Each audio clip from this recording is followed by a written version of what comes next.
بسم الله الرحمن الرحيم تبارك الذي بيده الملك وهو على كل شيء قدير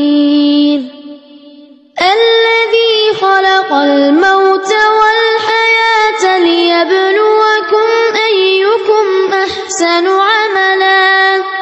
وهو العزيز الغفور الذي خلق 7 سماوات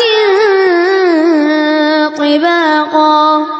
ما ترى في خلق الرحمن من